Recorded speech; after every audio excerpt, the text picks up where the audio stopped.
नहीं भैया, हमारी जो लाइफ होती है ना, संघर्ष तो सभी की लाइफ में होता है, किसी की में कम किसी की में ज्यादा। मुझे ऐसा लगता है मेरी में भी कम नहीं था।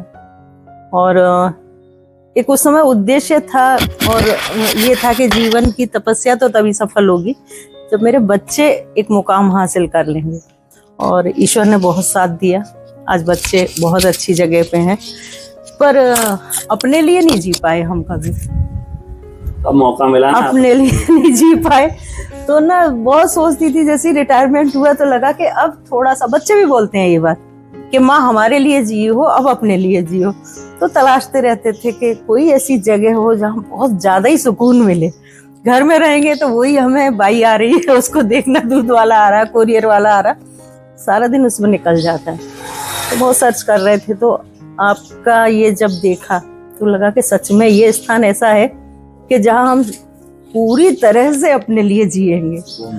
बिल्कुल। और ये अनुभव भैया मैंने चित्रकूट एक बार गई थी, बहुत पहले, बच्चे छोटे थे तब किया था। वहां पहुंचे तो लगा दुनिया कुछ भी नहीं है, कहीं ध्यान जा ही नहीं रहा था। जो है अभी है और आज है, इसके जैसा आनंद नहीं है। क्या करते थे आप? जॉब में थे? हाँ, मैं एजुकेशन डिपार्टमेंट पे एमपी गवर्नमेंट स्कूल टीचर रही, मिडिल स्कूल। मैं 2021 में रिटायर हुई। बच्चे दो हैं? 2 बच्चे हैं। बेटा बेटी? बेटा बाहर है मेरा, इंडिया से। और हाँ, मैं दादी बन गई हूँ, नानी बन गई हूँ। दोनों के 2-2 बच्चे हैं। तो हक बनता है अपने लिए जीने। बिल्कुल। मेरे बच्चे भी कहते हैं, भैया मैं बहुत किस्मत वाली हूँ इस मामले में। मेरे बच्चे कहते हैं, माँ अब आप अभी तक आपने हमारे लिए किया, अब तो आप हमें बताएं कि हम आपके लिए क्या करें। आपके हस्बैंड नहीं है? हाँ, मेरे हस्बैंड नहीं है जी, मैं अकेली हूँ।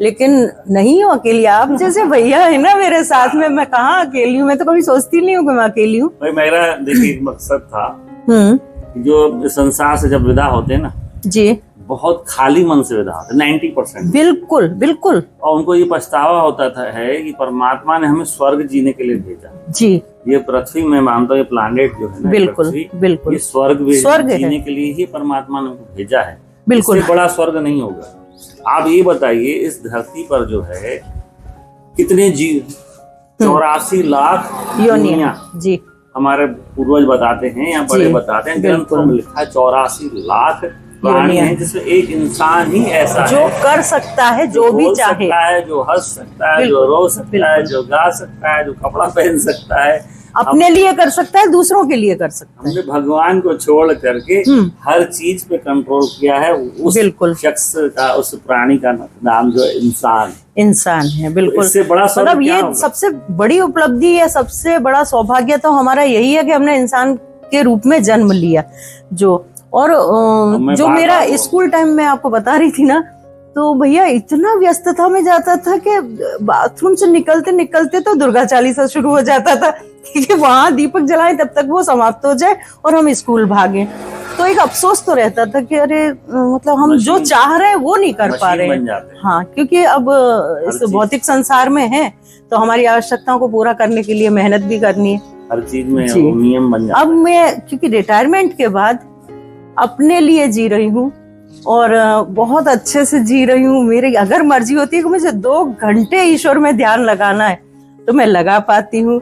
और आपके पास आते हुए डर रही थी यूँ कि पता नहीं मेरा थोड़ा सा चेंज हो जाएगी, मेरी लाइफ जो है वो रूटीन चेंज हो जाएंगे। लेकिन बड़ा इतना मन खुश हुआ जब यहाँ मंदिर देखा।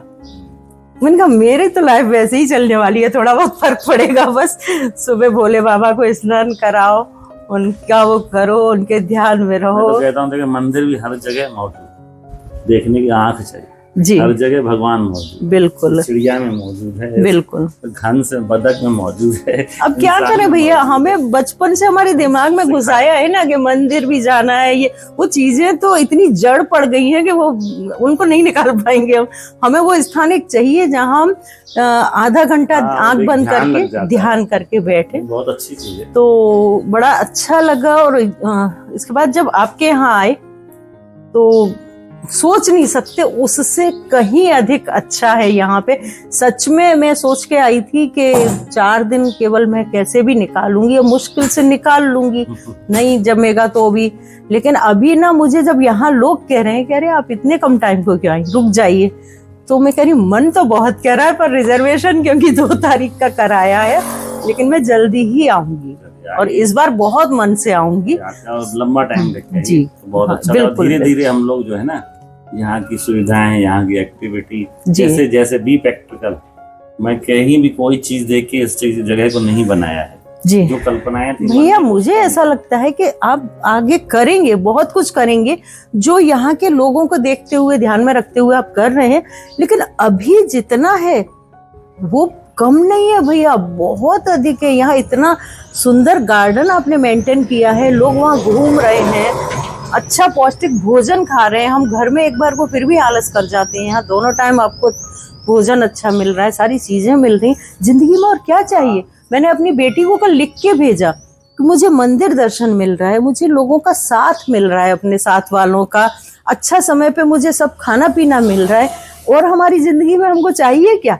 सबसे बढ़िया जो है ना, यहाँ प्रकृति की और भी चीजें, जैसे चिड़िया है, बिल्कुल, अरे वाह, सच में नेचर है। ये लाइफ हम अपने घर में रह के कभी नहीं जी सकते, सच में। और उस सबसे बड़ी चीज, मैं तारीफ नहीं कर रही हूँ भैया, आप भी मेरे से किसी ने पूछा, मैंने कहा मेरा भैया के लिए उतनी अच्छी राय नहीं थी, तो बोले कैसी राय थी आपके भैया के लिए, तो मैंने स्पष्ट बोला, तो मैंने कहा मुझे ऐसा लग रहा था कि उतना ज्यादा सेवा भाव नहीं होगा शायद इनके अंदर, देख के मुझे।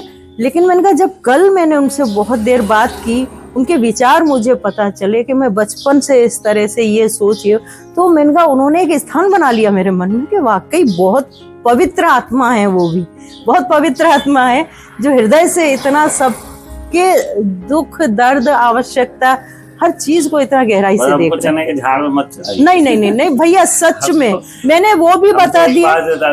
हमको तारीफ से बड़ा डर लगता है भैया, मैंने वो भी बता दिया। वो लोग मुझे बोली तो आप ये क्या सोच रही थी भैया के लिए, तो मैंने वो भी बता दिया था। मैंने कहा मुझे लग रहा था भैया को देख के नहीं, इतना सेवा भाव नहीं होगा, लेकिन हमने कहा कल हम बैठे ना 1 घंटे करीब, तो मुझे भैया सच में भैया, उसके बाद तो एक अलग ही छवि बन गई है आपकी, सच में भैया। आपका प्रेम है। नहीं, प्रेम नहीं है भैया,